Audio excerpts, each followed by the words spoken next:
Hello everyone, welcome to Modern History Lecture Series. This is the third part of our topic, the rise of autonomous state, and in this topic we will discuss about Awadh state. In this map of modern India, we can see the position of Awadh. It is in the center of modern India. It covers the area of Uttar Pradesh. Before independence, it was known as United Province of Agra and Awadh. Awadh was being referred to as Awadh, being derived from Ayodhya. When Mughal Empire collapsed by 18th century, by the mid of century, the present day UP was divided into several states. We can see through this map. This is the map of UP, present day UP, and by the middle of 18th century Mughal Empire collapsed and present day UP was divided into several states. And we can see through this map the position of Awadh. You can see here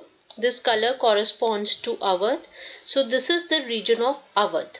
So the place I am highlighting with the boundary, it is the position of Awadh in present day UP.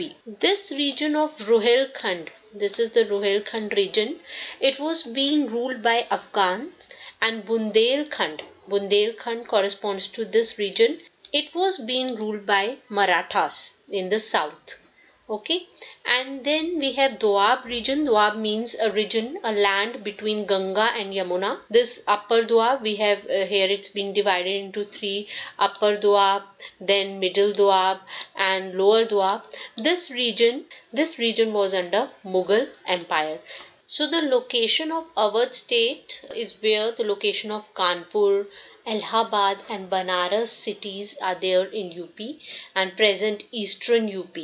It all covers the state of Awadh. So this was about the location of the Awadh state. As we have already discussed that the disintegration of Mughal Empire, it led to the establishment of many semi-autonomous and autonomous states in India. In Awadh, Saadat Khan Burhan-ul-Mulk, this was the title being given by Muhammad Shah.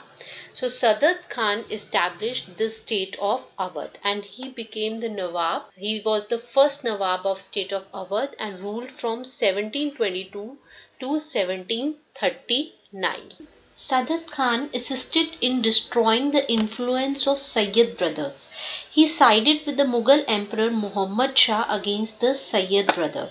And when Muhammad Shah he became the ruler in 1719, he was so pleased that he granted him mansab of 5,000 and also conferred the title of Burhan-ul-Mulk upon him. We have already discussed about the various groups in the Mughal court. We discussed about Irani, Turani, Hindustani groups. They were prominent and often there used to be rivalries among these groups. There used to be differences. So Saadat Khan he belonged to Irani group. So that is why there was a kind of a rivalry between Asaf Jahan Nizamul-Mulk, who was the founder of Hyderabad state and a very strong noble in the court. He was from Turani group. So there was rivalry between these two. And Saadat Khan in 1720, he was appointed as the Faujdar of Bayana. Bayana, it's a historical town. Presently, it's in the Bharatpur district in Rajasthan. It's famous for indigo farming. So, Faujdar, and between 1720 to 1722, he remained the governor of Agra. But he do not used to administer this area directly. Instead, he used to administer the area with the help of his deputy. And from Agra, he was transferred to Awadh 2 years later. Saadat Khan tried to establish peace and order in the Awadh and he crushed the rebellious landlords even. He was able administrator as well as during his time the condition of farmers was improved and all the appointments they were made on the basis of individual ability. In 1739, he was called by Muhammad Shah to Delhi to fight against Nadir Shah.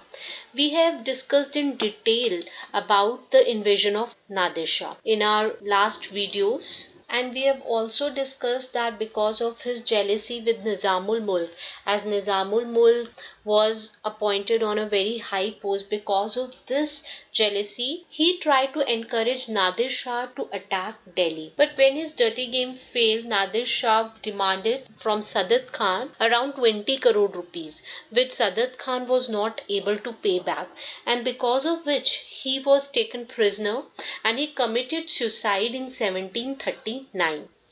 After the death of Saadat Khan, his nephew Safdar Jung became the next Nawab of Awadh.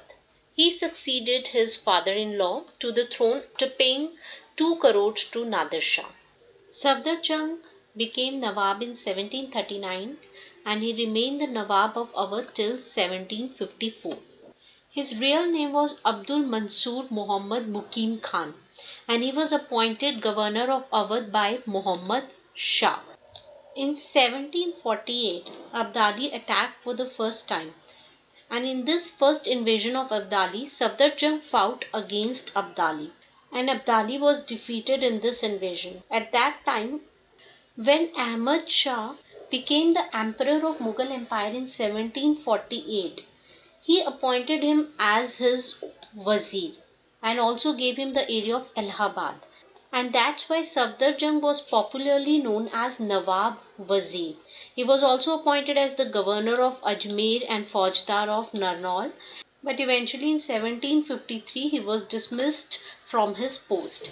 But his main priority was the improvement of law and order in Awadh, and he crushed the internal revolts. He crushed all the landlords' revolt. He was able to get the cooperation of Marathas even, because of which he led various successful expeditions against Bangesh, Afghans and Rohillas. Safdar Jung was neutral towards religion. He was an impartial ruler and he tried to improve the state of Awadh during his time. He used to appoint all the civil and military posts on the basis of capability, and also Safdar Jung was very much interested in art and literature, and the famous Lucknowi culture have developed to a great extent during the time of Safdar Jung. Safdar Jung died in 1754. After Safdar Jung, his son Shahuja-ud-Daula, he became the next successor, he became the next Nawab. Like Bengal, Awadh governorship also became hereditary.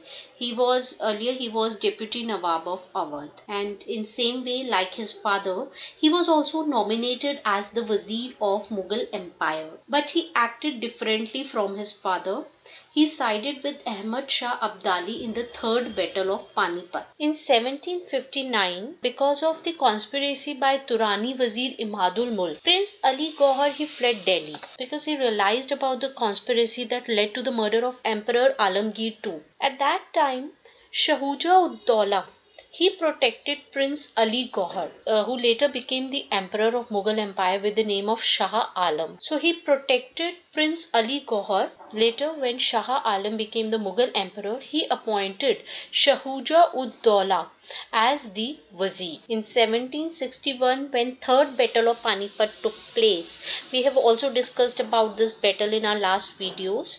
It took place between Ahmad Shah Abdali and Marathas. Shahuja-ud-Daula sided with Abdali, and in Battle of Buxar he gave shrine to Nawab Mir Qasim. Battle of Buxar took place in 1764, and we will discuss about this battle of Buxar later on. For the time being, in brief, let's know few things about Battle of Buxar. First, it took place in 1764 and it was under the British commander Henry Munro. And after this battle, what was the result? That the Diwani of Bihar and Bengal, it went under English. And it was the first battle in which the British army and Indian ruler, the army fought. So it was the battle between the British army and Indian ruler. So this was brief about the Battle of Buxar. We will discuss about this battle later on. And in 1775, Shahuja-ud-Daula died.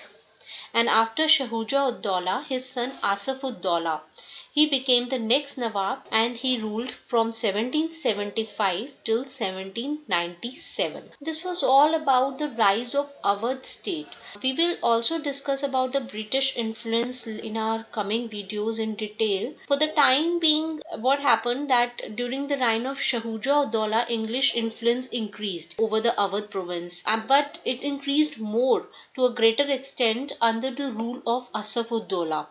the next successor. And after Asaf, the seventh Nawab was Saadat Khan. In 1801, Awadh signed subsidiary alliance. Subsidiary alliance, we will discuss about this in detail in our coming videos. We discussed about it in brief in our last video. So in 1801, Awadh signed this subsidiary alliance. Awadh's last ruler was Nawab Wajid Ali Shah. 1847 to 1856 was his rule time, and in 1856, Lord Dalhousie blamed Awadh of maladministration and assimilated the state with British. So this was all about the rise of Awadh state.